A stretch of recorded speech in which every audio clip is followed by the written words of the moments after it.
Hello, everybody, and welcome back to the Talking Consciousness podcast. I am Unfortunate Chemistry, and today I have Jason Glover on. He is a writer, a storyteller, and a poet, and he has recently got back from Peru, and he wants to share with us some experiences he had at an ayahuasca retreat. How's it going, Jason? I'm good. How are you, Caleb? I'm doing great. I feel very excited to have this discussion. So we don't have to waste any time. You can jump right into it, man. So what led you to wanting to go down to the jungle, and what'd you take away from it? Sure. I mean, that's a large question, I'm sure, as you know. Oscar had been sort of on the periphery of my radar for 10 years, maybe longer, really, maybe more like 12 or 15, but I'm 35 now, so 20s, I got really into just reading about psychedelics and and shamanism in general, just as a intellectual topic. Mm-hmm. Personal exploration into mushrooms and things such as this. I kind of felt like I had experienced enough, and I kind of moved away from doing those things so much. I had never experienced ayahuasca, and it just kind of floated around as like this sort of enigma of a thing that maybe I would do someday or be to experience someday. I had read that it was very intense, one of the more intense experiences out there. Right. I was just kind of afraid. I was kind of scared of it. Getting to a very low point in life before the suffering that I was experiencing in life outweighed my fear of potentially checking out if ayahuasca was something that could be helpful for me. Yeah, so that's probably different than a lot of people go into the experience, I'd say. Yeah, I mean, people come at it from all different levels of knowledge. It in terms of just the people I was on street with, who had done more research than others. There's some people I just kind of heard, oh, maybe this was something that could help with, or obviously there are people who are just kind of curious. But it seemed like commonality is that people had that they want to heal from. Right. And people say, you can think what you want about it, but one of the common things that gets thrown around is sort of feel called to the medicine. Oh, That I know yeah. the feeling. I know the feeling. Yeah, so obviously it sort of sounds out there until you start to feel that, but Yeah. And actually, the last guest I had on the podcast, we kind of got off on talking about that feeling of being called, which is like, I grew up from a Christian background, and that's like a very common theme, is like a call to, just some like higher level of being. So you're called to be a missionary in a third world country, or you're called to help the homeless in your city. Which I never felt called to do those things. Those just kind of felt like, if you have the opportunity to help somebody, you should take it. Pretty much always. If you ever have the means and there's the need, I kind of feel like you should fill in the gap there. But an actual feeling of being called, I felt that to psychedelics, and it came from nowhere, because I had never used a recreational drug in my life other than alcohol, and not even very extensively with alcohol. But I'd never smoked weed, I'd never done anything, and all of a sudden I had this overwhelming urge to try psychedelics, and it literally came from nowhere. I wasn't consuming media that was based around it. I don't know where it came from, but it gripped me. So yeah, I know a lot I know a lot about that feeling of being called. And we also kind of discussed in the last episode that, you get other aspects of your life kind of sorted out. You got your base level needs met, your security, and your just the different things that you're going to need to navigate this life. And that's kind of like when the calling emerges for you. And at least for me anyway, that like calling to transcendence and deeper level of understanding of things. No, I mean, I think it's true. It's, with just that whole scenario like you were describing, I mean, once you get to a particular point and there's still just this nagging way, I think that there is always this nagging underlying sense of just the existential, like why. Yes. And the, the self-actualization part of the pyramid, it's like, okay, check the job box, and I've done all of the things that, hey, do these things and you'll be quote unquote successful, and yet there's this nagging sense of must be something that I'm missing. Right. And I think if you have, I think a lot of like quote unquote seekers, whether it's some other spiritual path or another, that nagging, need to know, okay, there has to be missing, there has to be something that's more lasting than these fleeting senses of satisfaction that we get after completing some kind of a goal or another. Right. Something that is just more than the material. Exactly. I mean, I think that it really is a call to to the spiritual. I think, although that's a broad term. Right. I will agree with you, but yeah, I understand. Not everybody subscribes to that theory. No, and I mean, I understand. I was, kind of as a materialist atheist for a really long time, and in a sense, I still think I approach some sort of an atheistic,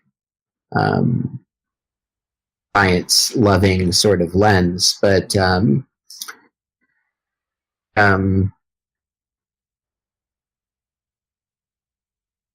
I think that there's just there's something ineffable that's that's there, that's a little bit past any sort of language we could describe it. And unfortunately, that just doesn't end up being a satisfying verbal answer to the question, but it is a satisfying experiential, yes, when experienced firsthand.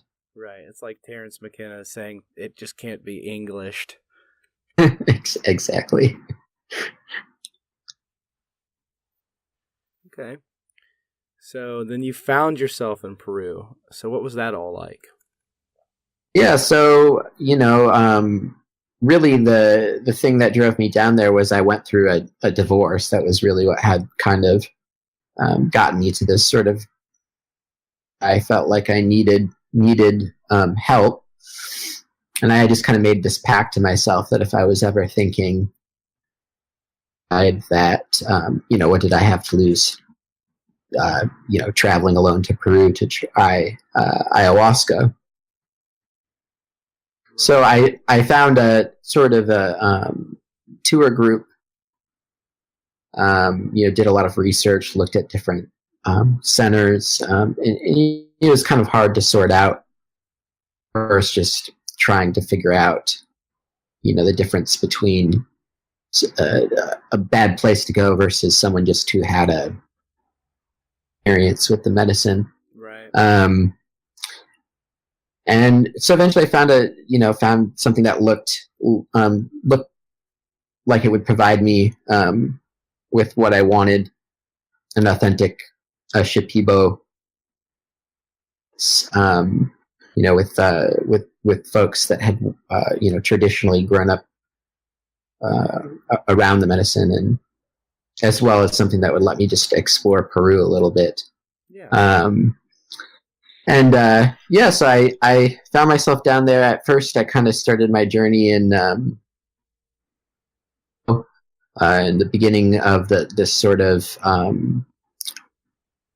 tour that I was on. We started with a San Pedro. That was kind of the first medicine that I worked with down there, which was kind of a nice way to ease into things, so to speak. That's very fascinating. I've never heard of that. I've never heard of them doing a San Pedro experience first. Yeah, and it was interesting because some people that I was with, they're in different legs of the tour. So about half the group had already been to the Ayahuasca center in the jungle, and then now they were in the Sacred Valley and everything, and then the other half of us were kind of starting with San Pedro, and people would say, well, which one's better? I don't know. There's like pros and cons to the before and the after, but right. That was it was interesting because for the half of us that hadn't done the ayahuasca yet, we were a little bit still hand wavy, maybe about a little bit almost, subtly condescending toward the idea that there might actually be in the plants. So they would say, okay, you're doing the San Pedro now. That will be a connection that you have the spirit of that medicine with you into the ayahuasca ceremonies. And, I'd done, like I was saying, like psychedelics before and things, but I think for me, one of the big differences between and other psychedelics I had done was just this feeling of it's to the medicine that you're in direct communion with. Right. That I hadn't experienced before. And so, hearing spirits and this and that, it's like, okay, well, sure, I understand that's the cultural perspective, but, it's probably some quaint way of describing. And, but, I don't really know how else to explain what happens. So I'm fairly convinced at this point that, that the aspect of the medicine is, plant, spirit, these are just words, but there's something there that's intelligent, that's yeah. It kind of like seems you, to me that these compounds, the ones that are innately natural, they all seem to have like their own intentions. It's not like you don't get to set the set the mood of the experience. They do. Well, exactly, and I think I don't remember if this was another Terrence McKenna thing, or we're talking about like invoking the mushrooms. It was something he would talk about even with mushrooms, and it's something that I found now that I've had this experience kind of in Peru, where there's something that's being facilitated by by a shaman, and you have sort of a guide through the right experience versus no one at the helm of the ship, and you're just at a festival or right. Something like this. That for me, the experiences are just kind of night and day, and so since I've gotten back, I've tried to incorporate that into the times that I've mushrooms, or even had friends do it, trying to do it more in ceremony and to create space to of the plant to to speak to you. And since having that intentionality around it, I found that even with things before where I wasn't as tapped into that sort of presence, very apparent, where it's like, oh, they're the mushrooms. There they are. Right. Well, I also think that your beliefs about them can kind of influence it, and then having that experience with tradition and ceremony kind of helps you believe what they believe versus just trying to be rational about it. Yeah, and I mean, I think, I don't know, I mean, one of the things, this is sort of a tangent, but one of the things that has happened as a result of this sort of really deep spiritual awakening experience that I had with ayahuasca is I've become very interested in Buddhism in particular, but not just Buddhism, but I've just had like a newfound respect for sort of every spiritual path. Right. Yeah. It's like in Buddhism, they talk a lot about like, hey, well, we can talk about these concepts and terminology, Buddhist terminology and cosmology in a theoretical sense as much as we want, but they're still just, fingers pointing at the moon. The teachings aren't the moon; they're just pointing at something. And I think the same holds true for if you want to have this sort of interpretation of talking about such. I mean, it's still just a conceptual terminology that we've layered on top of some kind of deeper experiential reality. Right. And I think that whether you're accessing it through psychedelic ceremony or some weeks and weeks of meditation or whatever it is, it's all still pointing at the same aspect of the human experience. Yes. I mean, I agree with you there. I think with psychedelics and with meditation, I'm a daily meditator. I wasn't before psychedelics, but that's something that it awoke in me. You're searching inward and outward at the same time. And as hokey as it sounds, it's kind of the same thing. No, I mean, it's the, in the sort of more magical as above, so below Yeah, absolutely. kind of thing that people like to say. But I think one of the things that's been hilarious to me is that in ceremony when this stuff just started to pour into my brain like a cosmic, people talk about like a cosmic knowledge dump or something like this as a experience that people have. But this is coming to me, and it's sort of like the truth, this core of the truth behind spiritual tradition, just the whole archetypical kind of overarching myth that Joseph Campbell talks about with the hero's journey and all of this stuff. And because I mean, people talk about like the idea of the cosmic joke and this, but it's just sort of like you bash your head into a wall and sort of think, like we try to conquer sort of like every sort of like habitat that we could possibly live, and we're looking up at the stars and we're thinking, let's make it out there and perhaps we'll come into contact with some sort of and then there's this opportunity to have this experience that feels almost like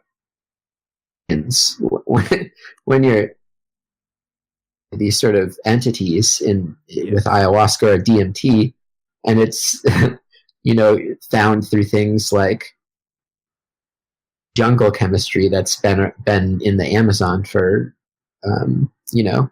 thousands of years right here on planet Earth, or it's found through like you were saying, turning inward.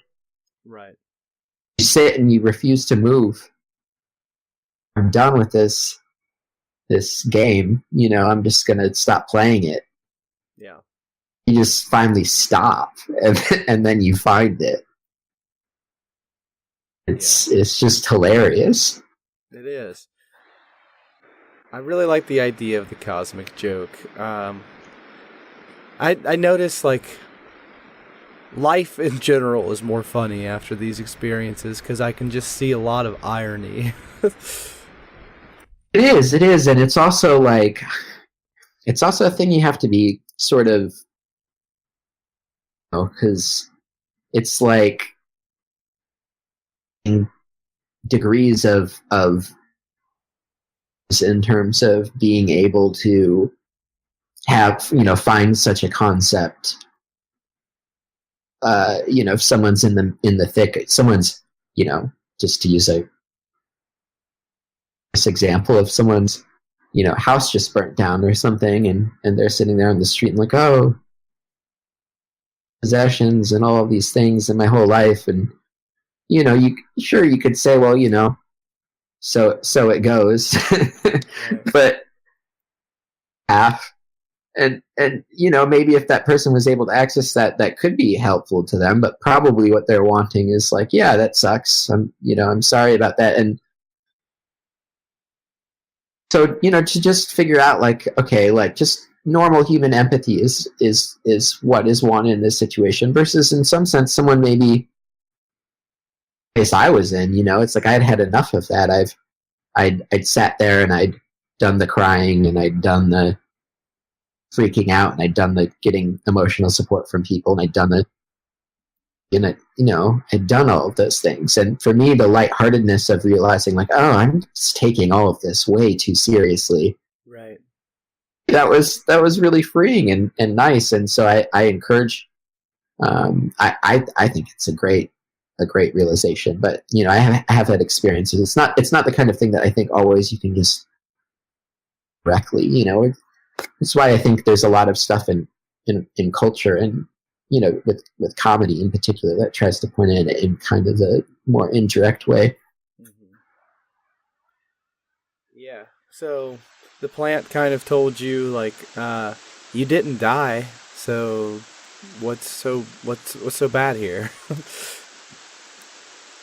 Yeah. I don't know. But there's a couple of things that just kind of getting back, I guess, circling back to the specifics of the ayahuasca experience. Kind of a couple different things happening. One was very much a healing of trauma that I with me since I was a kid. Yeah, I was born with a cleft lip and had a lot of plastic surgeries growing up and experienced a lot of childhood bullying and my family situation, like a lot of people's, pretty chaotic, and divorce and all of that, right. all that stuff. And I understood the sort of psychoanalysis of myself, like how those things might have manifested as various mental health challenges, such as the lifelong sort of depression that I with me. But in some sense, those early childhood experiences are stored in the body and in the sort of the limbic system and the physical memory of the body more so than in this intellectual impression. Yeah, it's crazy how psychedelics can show you stuff that you would think there's no reason for you to have remembered it, or even any capacity to have remembered it. It's wild. Yeah, exactly. And I think for me, like a lot of also what made the ayahuasca experience unique was just the way I could sort of somatically king on that level of the trauma locked in the body. And when I write about it, I talk about it as a quote unquote energy body, and really I only call it that because that's something that I think people that are working in more alternative healing modalities sort of, but I don't know what that means. I just know it's a thing that you can feel and your trauma lives there, Right. I think a lot of what people experience on seems to be focused around this level of like working with this trauma, healing from PTSD, and a lot of folks in the armed forces have had success with it on that. Mm-hmm. So for my first two ceremonies, it was really just, hey, getting acquainted to feeling that there's an entity or a spirit inside of me, this telepathic exchange of me being like, whoa, what are you? What is this? And just Mother Ayahuasca sort of being like, tee hee hee, like, Right.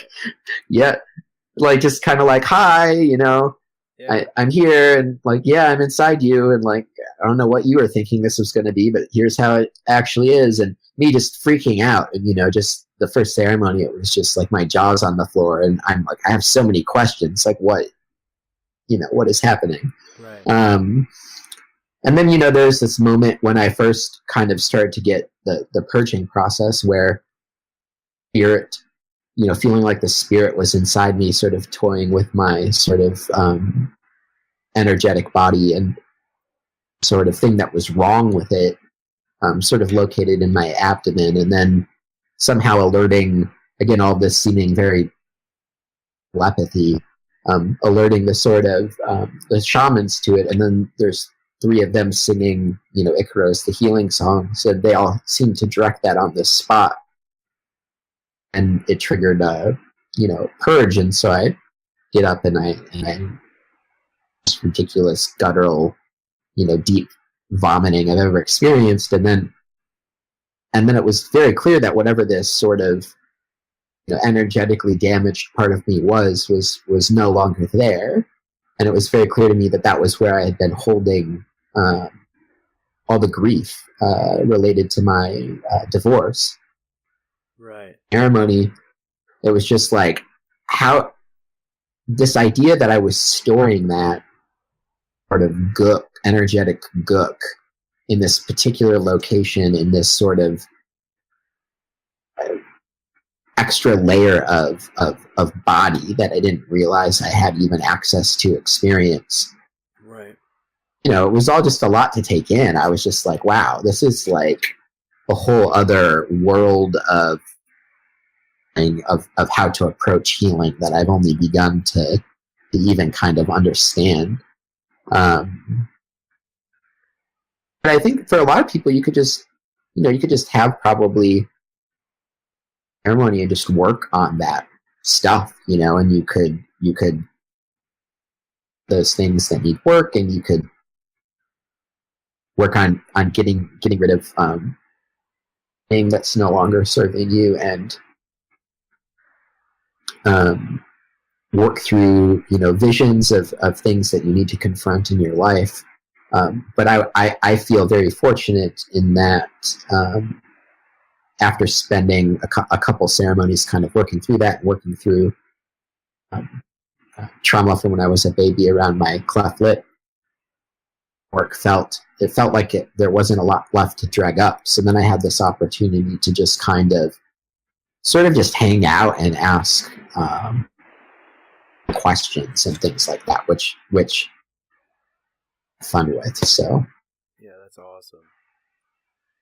Yeah, I had a similar experience to your baby experience, where I had taken a very, very potent weed edible, and I had also consumed some lysergic acid amide, so not LSD, but LSA. yeah. And I had this this like there's these phases of going backwards in time. So I was having like 5 years ago memories, 10 years ago memories, but these are they weren't like important memories. They were just like everyday things that I shouldn't really remember, 15-year-old memories, 20-year-old memories. And I'm a little boy. And then all of a sudden I am seeing like a pinkish red, fleshy colored casing all around me. And I feel like being totally wrapped up but squeezed, and I'm very anxious and just not in a great headspace, I'll tell you that. It felt very traumatic, and I wasn't really sure what to make of it, but the part of unpacking a trip, and I was talking with my wife about it and about the experience, and she was like, well, it sounds like you were in the womb. And, I was actually a premature baby. I'm a twin, and we were both in the womb. We had to get out like 8 weeks early or something like that. Mm-hmm. And I imagine there was trauma around that, but you wouldn't think that, you could have memories back into the womb. But, I'm convinced that's what I saw. I'm convinced that's what I was experiencing. Yeah. I mean, I don't doubt it. It's just, I think, so much, whether it's through, memory or things that I think are sort of stored in the body, and the amount of sensory data that you're getting at any given moment that you're filtering all out of your conscious mind. I think one of the things that sciences do is just open the floodgates to not only access to the subconscious, direct access to the subconscious, but to all of the normal sensory inputs that you're getting all the time that are just too much normally for your conscious mind to handle. Right. And I think, I after getting back and picking up daily meditation practice and having a 2-week long, the opportunity about a year ago almost now to do a 2-week retreat, and now I'm getting ready to do to double up and do a month and try that. But I was able to get to touch into states that I had only ever been able to touch into with psychedelics. And I think one of the handy things about doing it that way is it can be a little stickier. Yes. Sometimes it can be a little easier to recall. Yeah, you the experiences. Especially depending on how intense of an experience, how big of a dose of any given psychedelic, you can kind of get amnesia from the whole thing sometimes.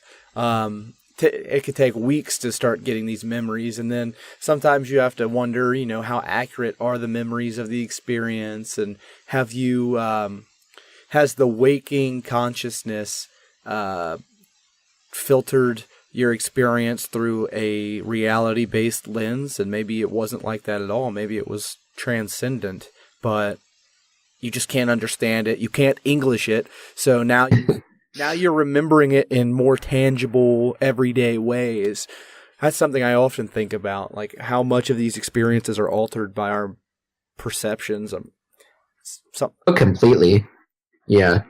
I mean, I think even, again, just going back to relating the kind of the psychedelic experience to meditative path, I think it's one of the things that happens, or sitting a lot in meditation, and then you start to have experiences of sort of, insight into called the three marks, or the three characteristics of impermanent suffering and non-self, but particularly the non-self, when you sort of conceptual filter of your selfing all the time. You're selfing, and then you have the English self, so you're English selfing, and that you have this experience that just has so much more depth than that can ever. Right. And the second you start trying to capture it, like you said, then your culture is coming into play. So you're now taking this experience and you're filtering it through your English, this Americanized, self, and and then you retell the story. Further cement that sort of memory of the retelling of the story more so than the actual experience. And then before long, you're thinking, oh, I better go back and touch into this experience again, because I'm starting to lose touch with it. Every time I do a psychedelic, I have this feeling like, so afterwards, like I think about it a lot, especially immediately after, and I think I know what happened. And there's this moment, right after the come up really starts to take hold, And every single time I have this overwhelming, like, happy sensation, big smile on my face, and I'm just thinking, oh, this is what it is. Now I remember. And it's like you only really remember it when you're in there. And it does. It feels so familiar. But yeah, you can think you remember, or you can think you know what that sensation's like in the sober state, but like, it's, at least for me personally, what I think I know it and how I remember it isn't anywhere close to what it's actually like. Yeah. No, I mean, I can relate to that. Actually, I definitely have had those moments of just, and it's just so hard to, the things that I should say about this is, there is this aspect of it, right? There's this aspect of this sort of the existential quality of, okay, cool, like I got it. I understand the answer to the questions that I've been asking. And then you kind of get out and you sort of lose touch with that a little bit. The healing that's provided, especially by ayahuasca, but now, like more and more people using mushrooms therapeutically and things like this. Like, even if you can't, just because you and I right now access the language to explain this, and the sensations that we remember are a little bit more vague than they were when we were in it, the healing that we can take with us, that is very real and lasting. Or for me anyway, very real and lasting. Yeah. So the good thing is you can get the benefits without being a poet, or without trying to, nail it precisely with the explaining to other people exactly what happened to you. Yeah, I mean, it's the explanation isn't the benefit, but I don't know. I just feel like most people are probably going to just feel compelled to want to talk about these experiences. Oh yeah, because it's like, it's transformative and it's so very real. I mean, it's almost the realest thing you've ever felt. Having like all of your senses combine into, that synesthesia or whatever that's called. Yeah. Everything just going into one, and it's like pure experience, or I don't know if I'm making any sense, but that's just, I don't know. It just feels so real. It makes certain other sensations feel wanting. Oh, completely. And it's one of the things that I have tried to explain a lot upon returning to folks, because it's like, okay, like I'm very sort of science-minded, like okay, I'll consider that, but I really want to see the proof before I full on will being sort of fact. And I went into the experience thinking, okay, maybe there's a tiny chance that into this idea of like there being an intelligence in this compound, or maybe there's some tiny truth to the fact that through doing through a ceremony where I'm consuming something with DMT in it, maybe I'm going to open myself up to sort of quote unquote other realms or whatever. Right. I can't say with 100% certainty that those things are true. I took a very convincing psychedelic compound. It could just be an experience that tells me nothing about ultimate reality. However, like you were saying, it felt, when it was happening, like the realest I had ever experienced in my life. So when I got back and people are saying, well, how do you know it's not just in your head? It's sort of like, well, I don't know. It feels equally as real, if not more real, anything I'd ever experienced up until this point. So it'd be like saying, well, like I just took a vacation to Spain, and it's like, yes, it's like, well, how do you know that that entire journey just wasn't in your mind? It's like, well, take the plane. You can take the plane to Spain too, and you can report back and tell me if you think I'm crazy. Right. It's like, yeah, you felt your butt on the seat of the plane, and You remember riding the donkey down the mountain, and Yeah, I mean, it's all there. yeah, the physical and just the sensations is what makes something real, right? So I mean, if you felt it and you experienced it, I mean, I think personal experience is huge. I think it's real to me. I don't care. Whatever. It's real to me. You can tell me it was all hallucinations, but it felt more real than this conversation I'm having. Well, I can't tell you too how freeing it is when I was at one of the things I've become very passionate just about, not just like Buddhism and sort of meditation, sort of you could call it, but there's a lot of people doing really great kind of like community and healing work. Yeah. And I've just been finding myself in places that sort of collect, there's a strong overlap, I think, of people that are interested in that kind of work and people who are interested in psychedelics and things like this. Yes. How freeing it is when you can sort of stop the pretending and saying and trying to always cater to everyone's disbelief. Right. And you can just talk to someone else who's had the experiences, and you go, it's the wink and the nod thing. And you can just go, yeah. You touched into this too, right? Like, yeah, okay, cool. We're not crazy. Like, yeah, let's. Right. That's kind of what this podcast is. It's just like a reminder to myself that I'm not insane.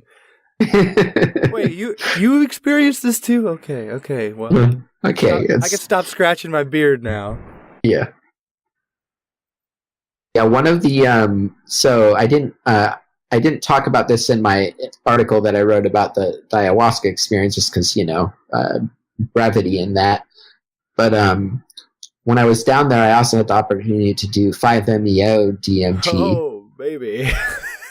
and that, I mean, whatever tiny bit of me, like after the first two, it was between my 4 ceremonies. So I had my 2 ayahuasca ceremonies, the 5-MeO DMT, and then the 2 more ayahuasca ceremonies.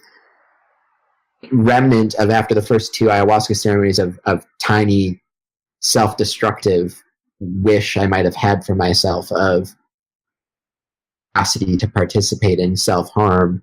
Like after the 5-MeO DMT experience is just the most beautiful experience I've ever. I mean, I literally just like left my body, went to heaven. It was like how people describe near-death experiences, and yes.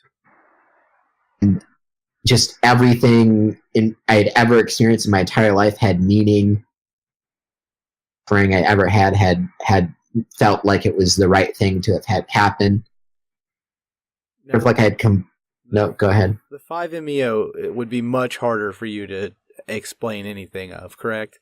It's not an experience I've had, and I'm not really afraid of any psychedelic compound except for that one. I just because it feels like shattering the window. It's definitely a complete surrendering. It's definitely a complete. Post like everything, there's probably varying levels of depth, but I think that the experience people are going for with it is a complete sort of surrendering of complete ego death experience. Right.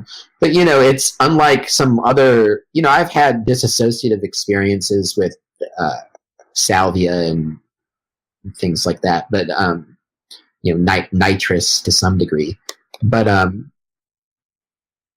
I mean, it's just so, like people say, it just takes you straight to God. It takes you to the light. It takes you to the union with Source, or whatever words people want to use to describe this sort of almost experience of full enlightenment or something. It's just sort of like all the light bulbs go off. It's getting shot in the head with a million epiphany guns. Wow. And, I was just crying tears of joy, for hours after this experience. I was just thinking, oh my God, I can't believe I ever even thought about killing myself. Like, right. I could never imagine doing something that unkind to, because like I'm a human being too. Like it just equated as if I would have killed someone else, like right. It was like that heavy of a. Because what's the difference? Yeah, exactly. I mean, it's like such a to do that to yourself is such a, and trust me, I'm not harping on people that want, that pull the eject button by any means. Life is hard, but Yes. that moment, it just became very clear. Oh, I could never do that. Like Jesus, what was I thinking? Right. Right. So in that sense, it just, whatever was left in there, just kind of like threw my face all the way into sort of like the divine nature of things. And it was like, okay, shit, sort it out, and then really that was what, that feeling of completely leaving my body and going to this sort of heavenly realm and having this experience of what I can only describe to be as nirvana. Like when I came back, I'm just sort of like, oh, that's what nirvana is. Right. Like now I get kind of what Buddhism is pointing at. And I didn't know a ton about Buddhism. I just knew a little, but just based on what little I knew, I was like, oh, that best describes like experience was pointing to. And so that's kind of, really what threw me headfirst into starting to learn more about that spiritual practice. Yeah, that's and making me believe, that like sitting on my ass and doing nothing for 2 weeks might be worthwhile endeavor. Up until that point, I one of the reasons I probably was drawn to psychedelics was just a lack of patience. yeah. That also goes back to the Terrence McKenna thing. It's like taking the long way, through meditation or whatever. It's like, but yeah, why would you take all that time? Like the ferry's a nickel, Yeah, it's kind of, I mean, there's something to like earning it. It's like, I know that that and getting to a particular place, just, with the meditation, it's like, okay, like this is, it is helpful. Right. But at the same time, like not everyone's in a place in life where they can spend 2 weeks. I'm fortunate enough where I have a job where I can get 2 weeks of paid. People are just trying to survive, Yes. and some people, and I don't know as if I could have done that had I still been dealing with all of that Right. that I had in there before. So I think the healing of trauma and for giving people a sense of what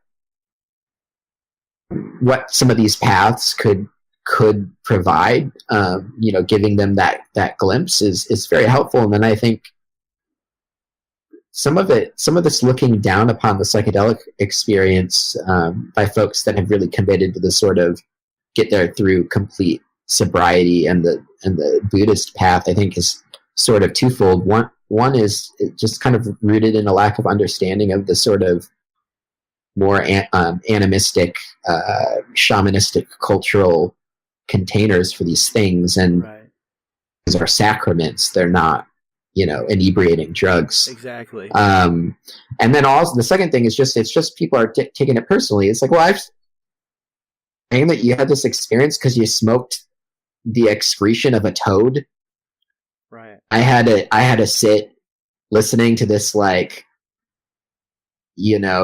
tell me riddles for for like a year before like I even started to get it. It's like, well, I don't think there's anything wrong with meditation, and I don't think one path is better than the other. And oh yeah, no. I certainly think, like, if you meditate, you don't have to take psychedelics. It's a personal choice. But I think if you do take psychedelics, I think you should try meditation if you haven't, because you don't really have much to lose. Yeah. But first, a couple of things I would like to mention. Like, so with my current responsibilities, I have 2 kids and stuff. I couldn't see myself going anywhere for 2 weeks to meditate. Not that there's anything wrong with that. But I will also say that I've had some pretty profound meditation sessions just where I meditate daily. So I've had, I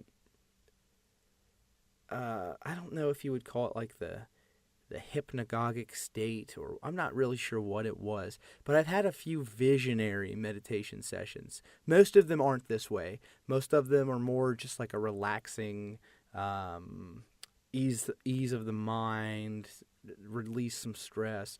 But in a particularly short session, and I had just gotten out of therapy, so I had an hour long therapy session, and I was pretty anxious, and I had something coming or going on at home that I wasn't excited about getting home and getting back into.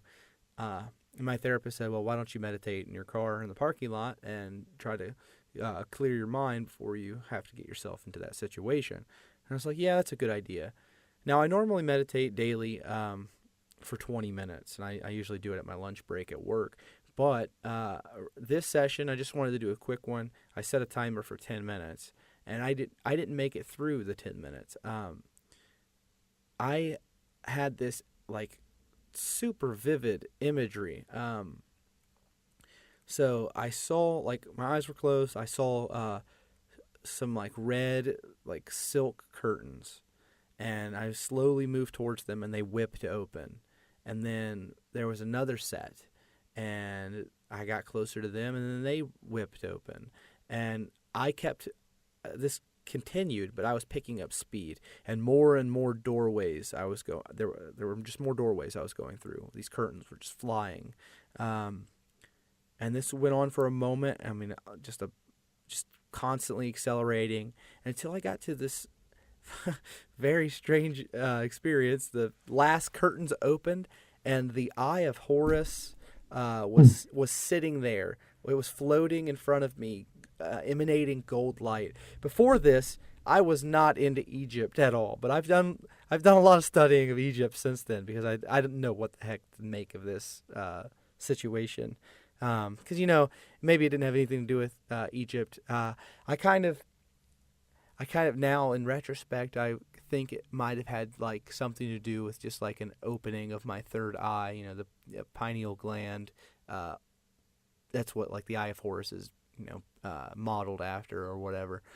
But that was this was as real of a vision as me looking out my window and seeing a tree. I mean, it was very real, and this was totally sober. There was I hadn't consumed anything. There was nothing in my system, and I had like a visionary state. And I've had a couple more since then, and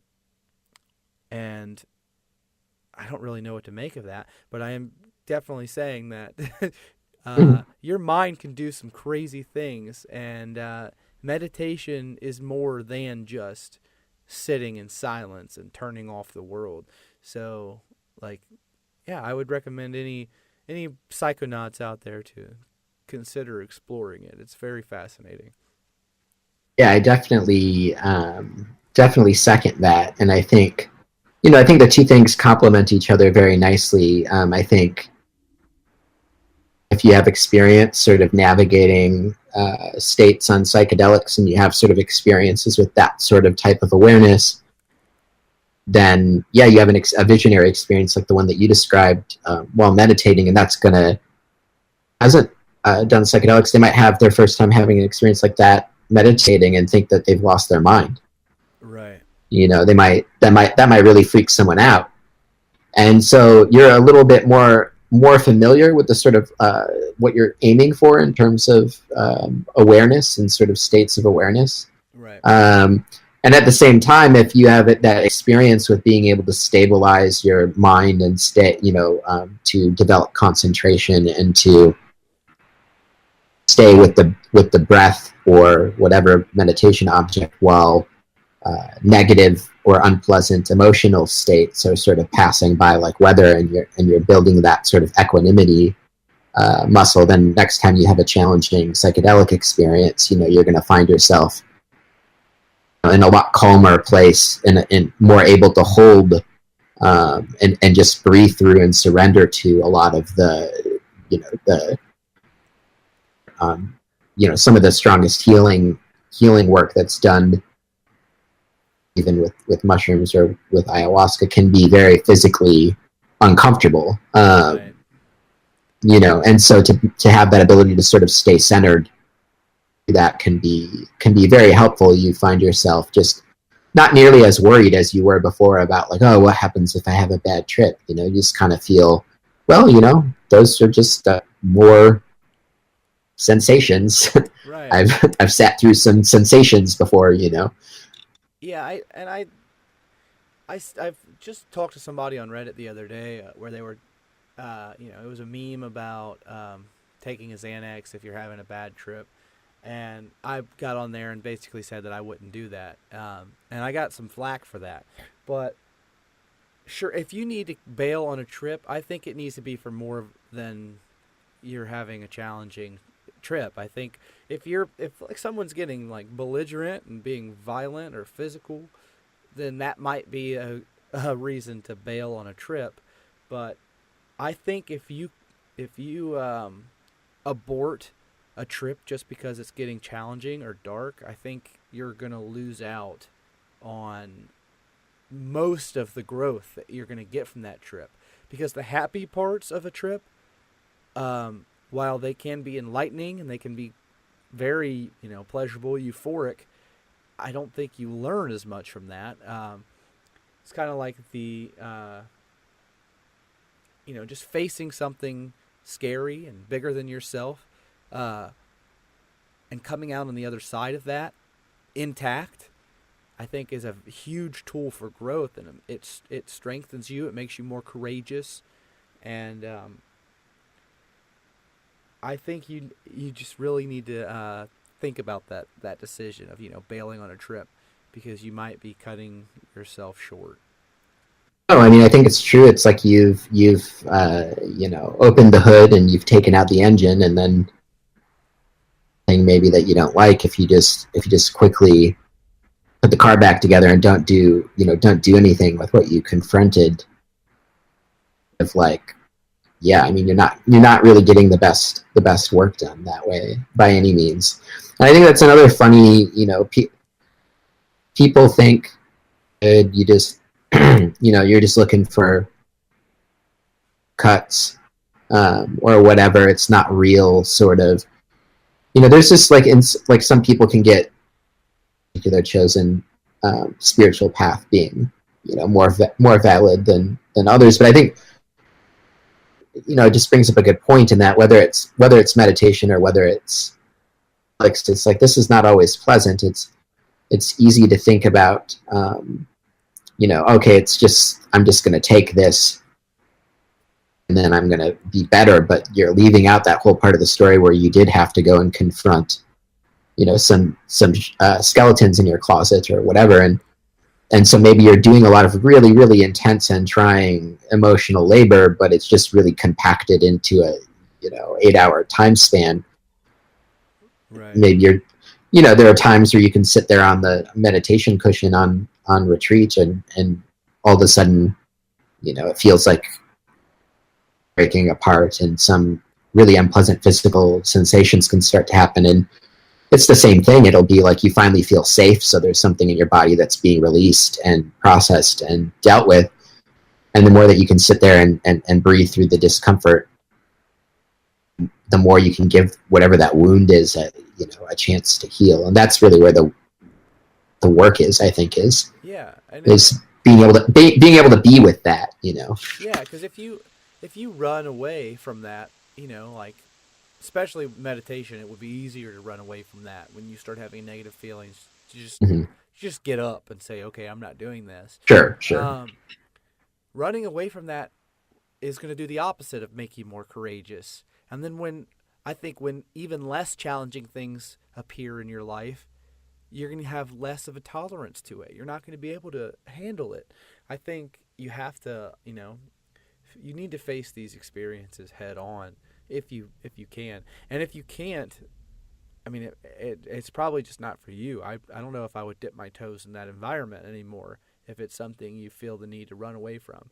And meditation is there's I don't see meditation as recreational at all. But a lot of people think psychedelics can be used recreational, and I mean, like people using them at festivals.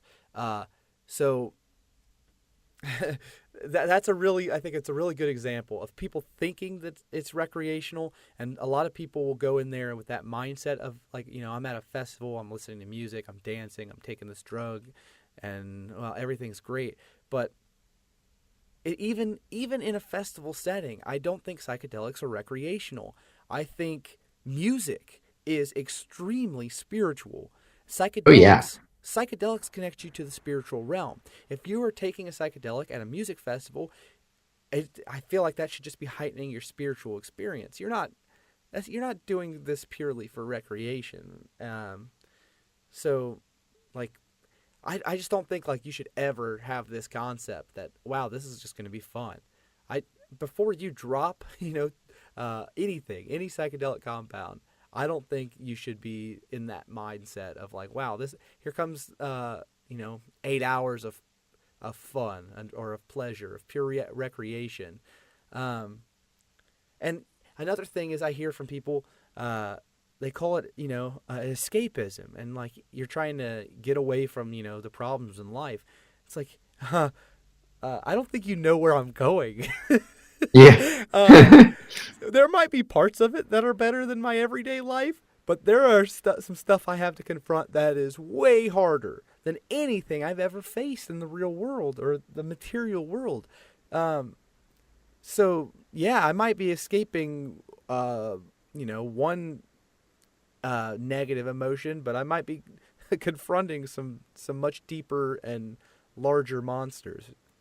So Oh, no, for sure. I mean, when you talk about escapism, what people are trying to escape is themselves, and they want to break from their sort of the churn of their minds and their neuroses. And right, so you think of escapism and you think, okay, I'm gonna cocktails on the beach, or I'm gonna do shopping therapy or whatever, and I'm gonna get a dopamine hit, and I'm gonna avoid right, think. I'm gonna conk myself out.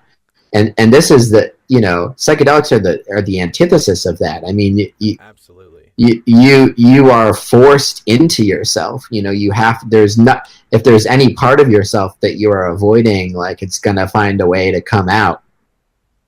And Yeah. so I don't. It's the least escapist thing I could think of to Right, do. right. Yeah. If I and I have the drive to engage in escapism from time to time. That's what Netflix is for. So Right.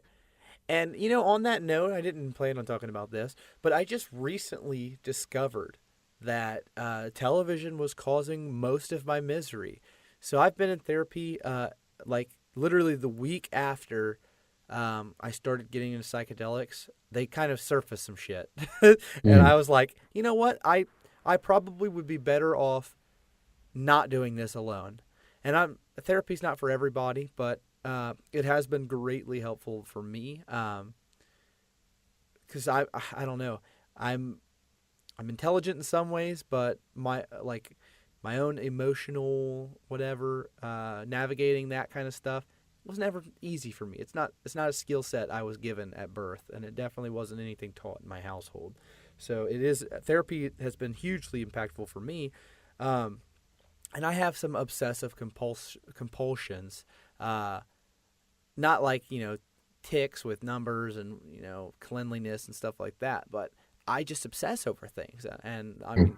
I mean this psychedelic thing is kind of one of those things, but I get so wrapped up in stuff, and um, I mean this just happened 2 weeks ago.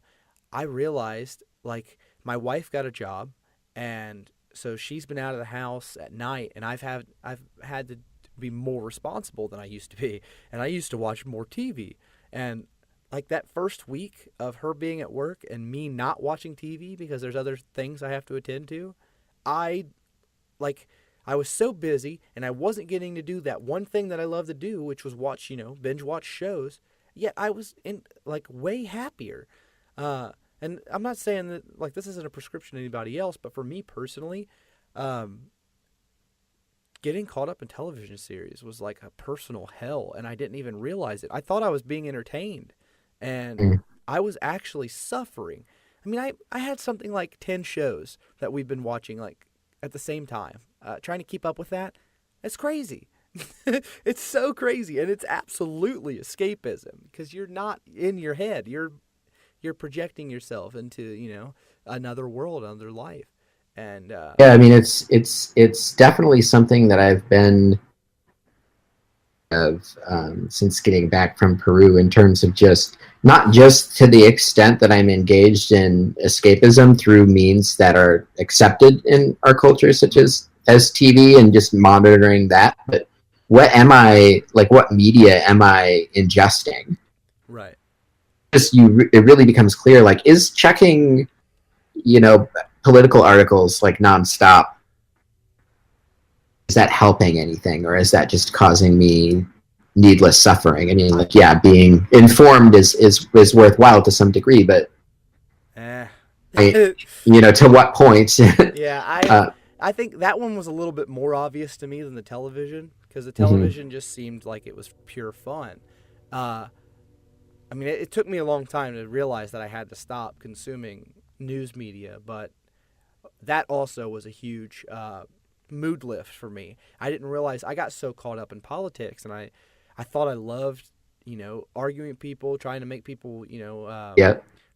like I'm going to teach somebody something. Mm. And I keep hearing this on other podcasts and stuff. I just don't think we are supposed to know what's going on for, 10 billion people. It's just not right. It's not, our minds aren't supposed to grapple with that. We're social creatures, but we were meant to live in a community, and community could be something very small, like 5 tents, uh, five small teepees around a campfire. That might be the size of a community, and maybe that's all that our minds should be concerned with, is that many people, and knowing, what every problem that goes on, not only in my country but in the world, is not beneficial to me. I don't gain anything from that. Maybe Well, and I could talk to somebody else about it, but then all I'm doing is making them miserable too. yeah, and it's also, the things that you have. I mean, again, it's easy to talk about these things and people think that you're saying things that you're not. Like, I'm not disparaging you if you think, being to a particular level of engaged with politics or activism is worthwhile, then by all means do it. But I think you have to pay really close attention to that. Like, I was heavily involved in activism, and I think almost all of it was ego driven when I it. And I think what you're talking about, which is just paying more attention to your day-to-day interactions with your community and paying attention to yourself, your realization that, okay, hey, I need to curb my TV intake. Yes. You're just a lot more effective as a human being and as a compassionate human being to be a force for good in the world when you've taken care of your own skeletons. Right. You have the capacity to just be like truly present and connecting with people, and you're able to just be a tiny bright thing in someone's day. And maybe that's not a satisfying answer for a lot of people, because I don't get how we're gonna throw capitalism and stop climate change with that. But I do have a faith. I have a faith that it's only through people kind of starting within.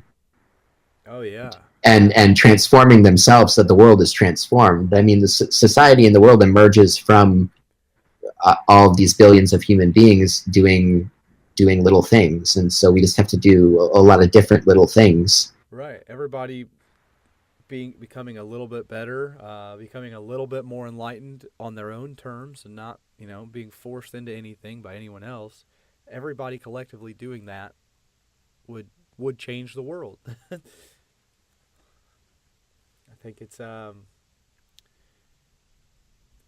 think especially in America, the political system is so caught up in, like, well, we have to make them see, and I've got to change them. I got to change your mind, but you got to start with yourself. You got to change your mind. It's not. I've got to change my mind because trying to force things on other people, that's not compassionate. And we need more compassion and empathy, I think, to further this process of peace. And I think being, compassionate and having empathy would also solve problems like climate change, because if we're being compassionate to ourselves, maybe we decide that we want to have clean oceans and we want to have breathable air. That's compassionate. Like, here's a gift from me to you and to me. I'm not going to continue polluting at a crazy rate to where it's not going to be sustainable. Totally. And I think, I was right there I was the most, the time on social media, curmudgeonly atheist type, telling telling everyone they were wrong about everything all the time. And, of course I still have my opinions, but they're just my opinions, there's certain matters that are settled by science, but never gonna, by telling someone, hey, believe this thing, or here's this fact. It's just not how people work. Like, that's not how people come to their worldview, and it's not to anyone. It just kind of, it feels bad for me to engage in that kind of, sometimes I'll get riled up and I'll have a little political discourse, and I just end up, leaving the situation going, why did I do that? That's not how I want to show up. And I can't presume to know. I can only advocate that have worked for me, and if people find those things helpful and want to, integrate them into their life, fine. If someone is completely opposed to the idea of ever touching psychedelics or ever doing meditation or anything like that, that's fine too. I think the biggest thing that would help more than anything is if people were just more in touch with themselves and their needs, and able to communicate that effectively, and able to really know, oh, this decision I'm making is unhealthy for me. Oh, this decision I'm making is healthy for me. If you have that, when you're talking about things earlier, about challenging experiences on psychedelics and stuff, another thing I think it's always important to make clear is, like, should work on your capacity to face challenges. You also can't, if you push yourself too far, you run the risk of doing yourself. The person that can know where what they call the growth edge is, where you're kind of the right level of uncomfortable, just uncomfortable enough to grow, but not so uncomfortable you're doing yourself trauma. Knows that for yourself. Like, I can't tell you where that place is for you, Right. Well, I mean, I don't know. You always hear stories about people going too far in psychedelics. But I've never met one of those people. I'm sure they exist. Like, Hannibal Morris says he had a friend who lost his mind from taking psychedelics. But my most challenging trip, like 2 to 3 days afterwards, I was feeling traumatized by it. But I hadn't integrated yet. I mean, I really felt traumatized by it. Life was very dark for a couple of days. But through the process of just contemplating what I saw and what it meant and integrating that into my life, it became beautiful, and it's not a negative experience anymore. But I mean, immediately it was horrific what I saw in the moment, and then afterwards I was traumatized. But I think I was able to work through that trauma. I think we have a capacity to work through a lot more than we think we can. Oh no, I think it's definitely true, and I think it's just everyone's ready for a certain level of I think challenge. I think it's good to, like, push yourself a little bit, a little bit past that. Basically, don't jump into 5 grams lemon tect. I mean, you can. I'm not saying you can't. It's just maybe just with a easy 2 grams and yeah, maybe it's maybe not the wisest course of action, but who knows? It could also be exactly what you need. So it's but I think one of the things that's been nice for me, it coming from a place of where I was really languishing in chronic depression for so long, in all these narratives of sort of like, I'm the victim of all of these external forces. I'm the victim of this kind of religious upbringing that kind of, put this sense of shame into me, or I'm a victim of, like, this broken home stuff or whatever I'm uncovering in therapy. And this has really removed the sense of, like, victimhood for me. And again, it's a touchy subject because obviously there clearly are victims in situations, and it's like the Yes. first thing that when something bad happens isn't to find the reason why you deserved fault, and that's not what I'm saying. But what I am saying is that it's been very freeing for me to realize just how much more capacity I have to be present with things that before would have freaked me out, or I would have thought like, oh no, like this is gonna, hurt too much to expose myself to, Right. and to realize like, oh wow, I'm actually like a lot more tenacious and courageous than I gave myself. Mm-hmm. It's really just enabled me to feel more at peace with like, okay, like I'm kind of ready for what life might throw my way next. Right. Yeah. Yeah, I think just in the day to day, those challenging experiences have helped me to just be more present in the moment. Definitely helps me enjoy what I'm doing more. Especially ego death experiences. I think like although they're fascinating, I do enjoy my ego, and I'm very grateful to have something called an ego, and I don't want it to be overblown, and I don't want to have like a ego worship kind of mentality, but I mean it does good things for me, and I just having had that experience of ego death, I feel like has helped me appreciate all the things the ego does, and that helps you be present and makes every moment feel more meaningful. Um, Yeah, I mean, I think I don't know if you followed any of this, like the Jim Carrey stuff at all. yeah, yeah, That was kind of an interesting. It's interesting once you've gone through some of this, like some of these kind of spiritual awakening experiences, and then you sort of see going through similar things. It's clear, but everyone in the media is like, okay, this person's crazy. Like what, right, what has happened? And you're just kind of like, no, I think that they're like seeing the truth, like actually. So yeah, like when I hear Jim Carrey talk now, I'm just kind of like, oh yeah, okay, this guy gets it.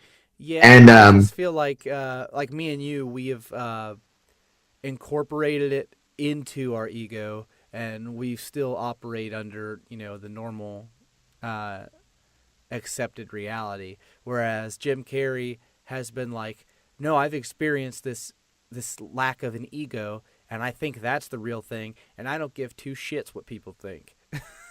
yeah, well, I mean, he spent his whole like, yeah. What I wanted to get to with him is like he spent his whole life, playing roles, right? So for Right. him, this idea of ego is a lot more fluid. I think Right. there's something to that.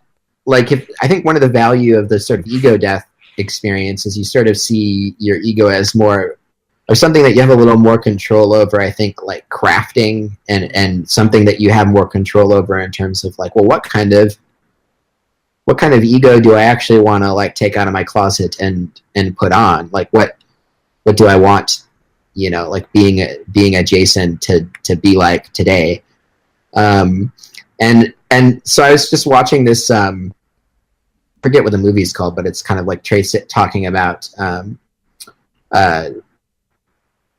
and when Jim Carrey was kind of filming that and just going way too deep into the role of Tony Clifton and Yeah, yeah. all this. Yeah, I watched that Man on the Moon documentary about Man on the Moon. Yeah, yeah, Yeah, I yeah. saw that. And so, but at the end, a spoiler because it's like a documentary, or whatever. But Yeah. at the end, Jim Carrey's just kind of like looking at the camera and he says something along the lines of like, if you can just like, if you're not your ego, but you can just be whatever you want to be, Jesus. And it was just sort of like, and you could hear that and you could see like, okay, this guy's like fucking lost it and he's a narcissist and thinks he's Jesus. But like, I think what he was really saying is like, any role, then why not be the Buddha? Why not be Christ-like? Why not, Right. like, why not be compassionate? Why not be Fred Rogers? Like, why Yeah. not embody Decide who you that? are. Yeah. Yeah. Absolutely. Yeah, that's powerful. But yeah, in the moment when I saw him say that, I was like, cuckoo. But No, yeah, and who knows? yeah. Maybe it was cuckoo, and I'm just projecting. Trying to be like, okay, like no, I could see that. Yeah, Like, this guy's but, one of my heroes. I don't want him to be yeah. crazy.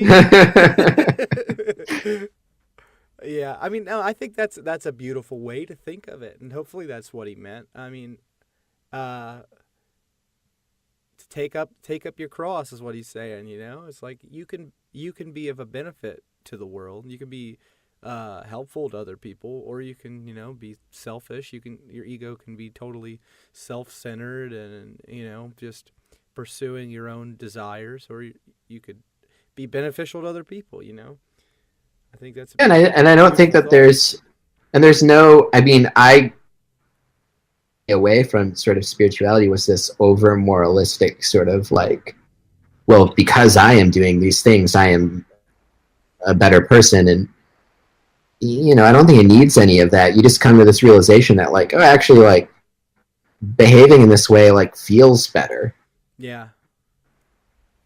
Yeah, and then no one has to force you to do it through some threat of hell or something like that. I mean, the hell is all self-created, right? You just know, well, if I engage in these other behaviors, like I'm going to create a hell for myself. yeah. So I'm going to not do that. We want to talk about the moralistic part of that, and how much of it is actually just a part of your ego and propping that up.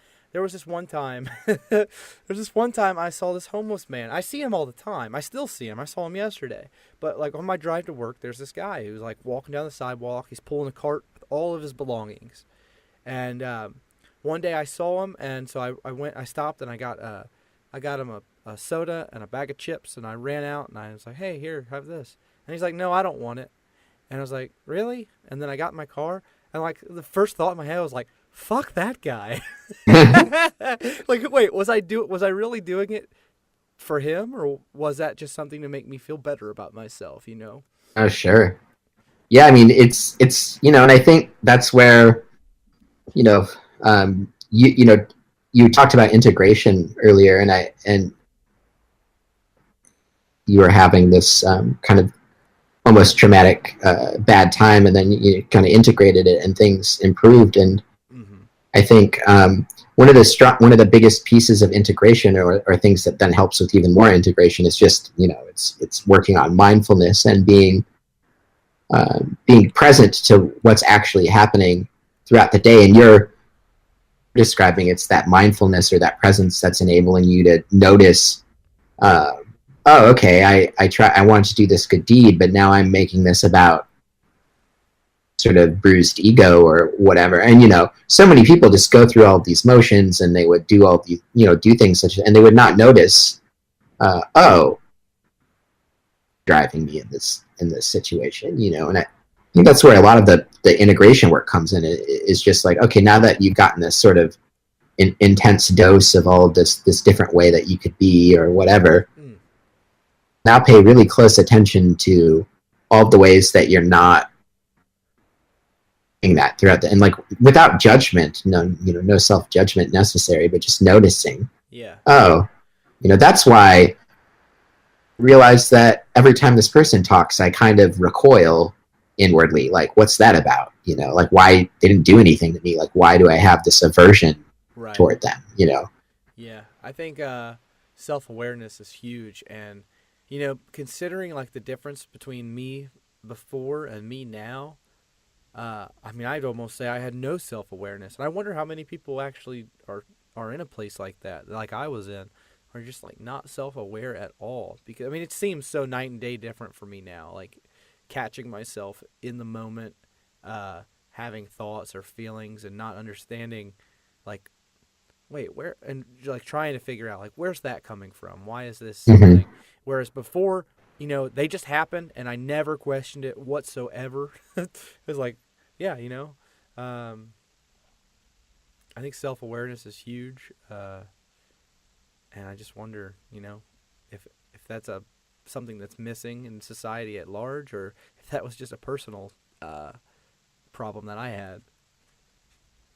Yeah, I'm not sure. I mean, it definitely seems to be a spectrum in terms of folks' degree of it. And I don't know. I've always wondered that myself. You know, is it like a, introversion, extroversion thing? Is it a, does it have to do with cultural things? Like, who knows? But clearly, as you said, this is, psychedelic work is one way of increasing that capacity for self awareness and mindfulness, and just a lot more curious about, just not. I think some of it is it just frees you up from believing those personal narratives so strongly that you can't get outside of them.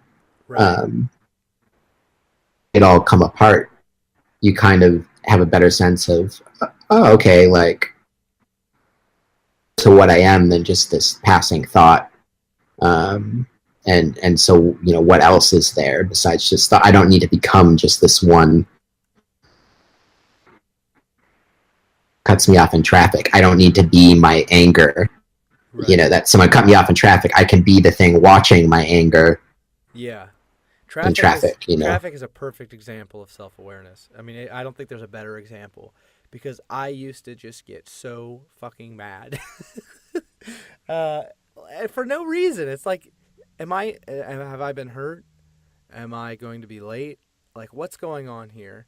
Um Now I love seeing other people's emotional reactions in traffic. It just like it cracks me up because it's like, oh, that was you. You used to struggle with that.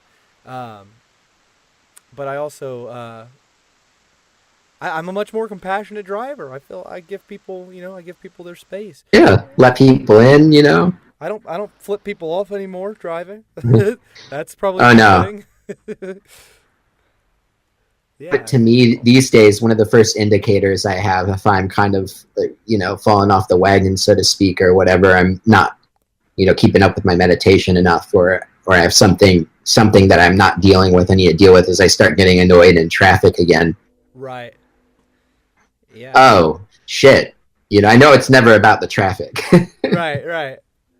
Like, oh, it's just a convenient thing to focus that negative emotion on. Yeah, It's like, oh, here's something tangible. I'm not going to face my real problems, but yeah, that truck that just cut me off, what a piece of shit. and I was just seeing. I don't remember. I don't remember if it was Ajahn Chah or some other Buddhist teacher or another, but there's someone was talking about, if you're annoyed in these sorts of situations, if you're annoyed, uh, from traffic, or you're annoyed from lines, when you're out shopping or whatever, and imagine it from a bird's eye view, like if you were a bird or a drone, and if you look down the situation, you realize, like, people are trying to accomplish the same thing, and it's not, the narrative isn't centered around you as the main character, and everyone else is trying desperately to make your life harder. Right, right. um, That's beautiful. and just that sense of perspective, and I think that's what psychedelics, they offer you some time with that perspective, and once you get that perspective, it's just kind of, I mean, some people do manage to go back to being complete assholes, but I find that it's very, very, very challenging. Yes. Yeah, I agree. Yeah, I think that perspective shift is important, and a lot of people just, you know, um, you can tell somebody to have that change of perspective like that teacher does, but for some people, that kind of stuff doesn't stick. I might hear it and be like, yeah, that's a great message, but then 10 minutes later, I'm like getting pissed off because the line's long again. Um, Yeah, exactly. Yeah, so I think psychedelics for people who can't just learn from things they hear. Psychedelics gives you that real hands-on learning experience. But I think after taking psychedelics, I'm better able to learn from things like that. It's just I had I got some practice first, and now it's like I totally. now that I know there's benefits to those messages, maybe I'll take them a little bit more seriously. Totally. And I mean, I think, I'm definitely a proponent, for myself and for even imagine what my meditation practice would be like if I hadn't have done psychedelics first. Like it feels like it would be than it is for me now. Like a lot of it, as I threw myself over the last year into kind of the core concepts of Buddhism and meditative practice, they've been doing it for 10 years and they're some pretty fundamental questions and misunderstandings still. And I'm just sort of like a duck to water. Right. But it's not because I'm starting from nothing and I just happen to be intuitively quote unquote good, as if you could be good at meditating, but I just sort of intuitively get it. But like I intuitively get it because I had all this psychedelic experience, and throws you into that place. And so I think for me it's like once, and if anyone out there is put off by meditation, or especially I think if you've done psychedelics but you've been put off by meditation, just realizing like, oh, the point of this isn't to try to get myself to stop thinking. It's to just be really, really observant, about what's going on with my present moment experience, including the thinking, but to be able to just be a witness to everything as opposed to the feeling. It's just like another sense. It's a sensory, these thoughts go by, the bird chirps, the wind blows, exactly. You're a witness to all of it. And so I think once I figured that out, it's sort of like, oh, I can do this. This is just like sitting outside and watching a sunset or something. Right. And I mean, sometimes it can be very beautiful. I mean, there are times that it can be challenging, but many times you can gain a lot of insights. I think it's a crazy realization when you're like, wow, I'm not my thoughts. That is kind of mind-blowing the first time you realize that. Like, these things just keep on going, and I can observe them or not. It's not always like this active thing that I'm just thinking these things. They just kind of go by, and sometimes you tune into them and sometimes you ignore them. Exactly. Yeah. I mean, it's very nice when, like you said, you can hear these things. You can hear nice idea. Maybe I'm in a stressful situation, I'll try that. But it can be a little hard to put it into practice at first. It's sort of like any new, and flexing a new muscle. If you haven't used it before, it's just a little bit clunky at first. And so I think, a lot of people start on the meditation and they just sort of are like, oh, okay, getting into that of trying to reside in a different sort of mode of awareness, and they just kind of bail. For me, if it wasn't for the 5-MeO DMT sort of taking me all the way to I think a similar place that a lot of people are going for with the meditative path, at least if they're doing it in a spiritual sense and not sort of like the secular mindfulness, so I just want to do better at my job sense. Right. If it wasn't for that, I don't know as if I would be meditating every day. I mean, I really needed something to show me like, hey, this is a glimpse of what, and then I could go, oh, okay, cool. Like, right. Yeah, I'll invest time in this, Yeah, I totally agree with that. I probably wouldn't have done it either. Yeah, I mean, it's definitely beneficial, though. I mean, I definitely recommend I I have a more positive recommendation for meditation than I do psychedelics. I think psychedelics are great, but I don't think they're for everyone. But I think if you can get a little bit of mindfulness, it can go a long way, especially in this super fast-paced world that basically is just designed to make you anxious. It's like we're constantly caught up in something. Younger generations, I feel like, could really, really benefit from it too. I mean, I'm younger, but anyone my age or younger, I feel like could really benefit from mindfulness, because it's like it's so easy for us to be bored. I don't think You need to be able to be not doing anything and not feel, bored.